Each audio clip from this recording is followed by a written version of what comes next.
Good morning, everybody. Good morning. Israel's permanent representative, Ambassador Dani Danon, will make a statement and then answer your questions. Thank you, everybody.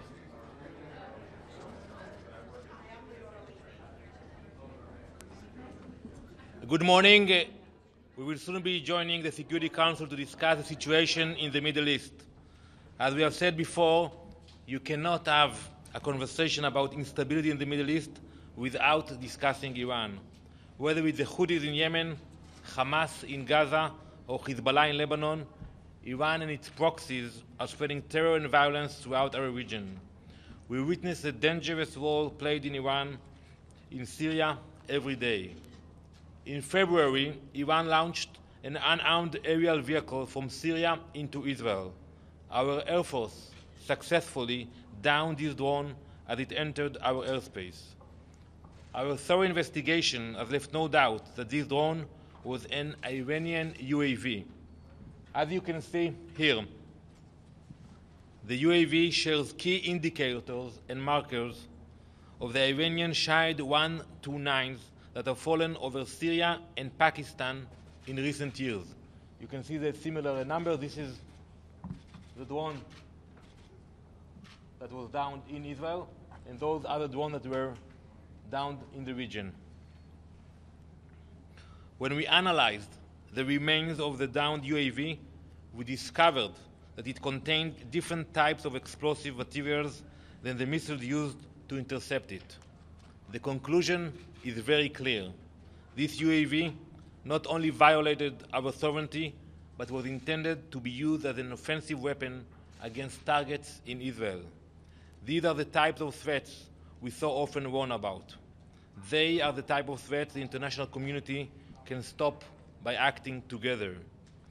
The UAV is just another example of Iran's presence in Syria that we have warned the world about. This presence includes the Revolutionary Guard, airfields, weapon factories, and key elements of Syria's economy. Iran is trying to duplicate Hezbollah and implement the Lebanese model in Syria. We will not let this happen.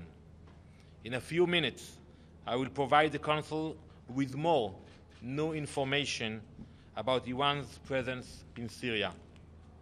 Israel's policy on Iran is clear.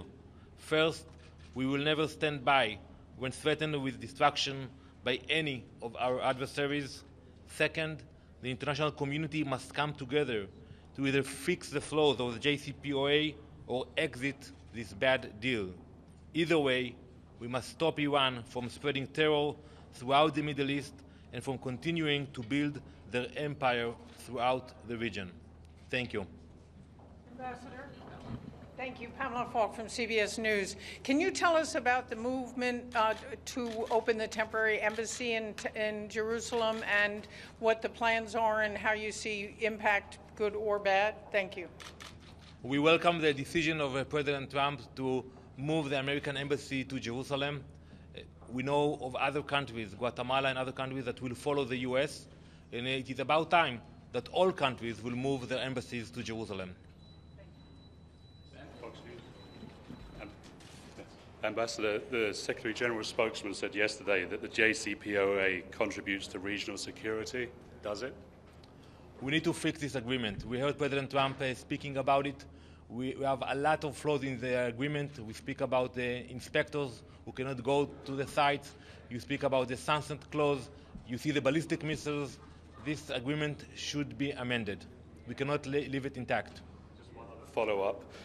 Is Hamas getting too much of a free ride from the world media right now when it comes to the Friday protests?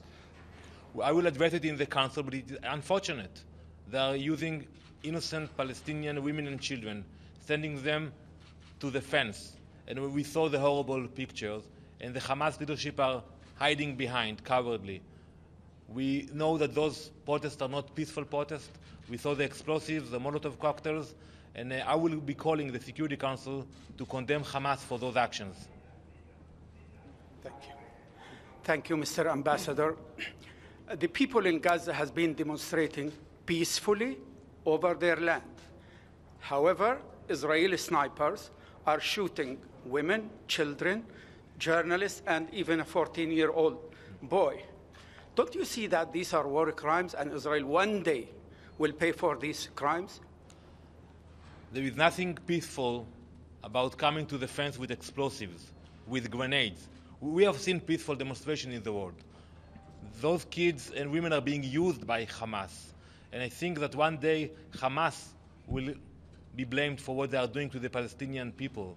And this is unfortunate. We heard the Hamas leaders speaking about more demonstrations until May 15 and beyond. And when we see the way Hamas is using those children, it makes us feel bad for the people in Gaza. But we know that every other nation would have done the same, protecting its borders and its sovereignty. Thank you very much, Mr. Ambassador. Edith Lederer from the Associated Press. There's been a lot of pushback against the possible pullout from the JCPOA by the other 5 signatories. And I wonder if the U.S. does withdraw, and the Iranians said they will likely follow, how is that going to improve or help Israel's security over the next 10 to 15 years that parts of the JCPOA would be in effect?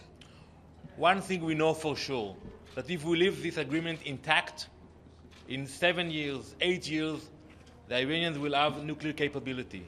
And when we hear them threatening the destruction of the Jewish state, we know we cannot sit idly by. So we believe that any change will be a good change, and I think if President Trump will continue with the right direction that he is leading today, other countries will follow. Maybe it is not easy, maybe some of the countries are making a lot of money today doing business with Iran, but when you look at the long term, it is a bad agreement. Ambassador, a follow-up question. We'll take one last question. A follow-up question on the embassy, the U.S. moving its embassy to Jerusalem. We've interviewed international law experts who say no matter how many embassies are moved to Jerusalem, it still doesn't make it legal in the eyes of international law. How do you respond to that? I will have to debate with those lawyers, but I don't recall any country in the world that somebody else decided where the capital will be. Israel decided that the capital is in Jerusalem. The President of Israel, the Prime Minister, sits in Jerusalem. So I don't think the UN or any other experts can decide for other countries where the capital will be. And under any agreement that we will have in the future, we all know that Jerusalem will stay the capital of the State of Israel. That's why I don't see any other reason why not to do it today. Thank you very much. Thank you all very much.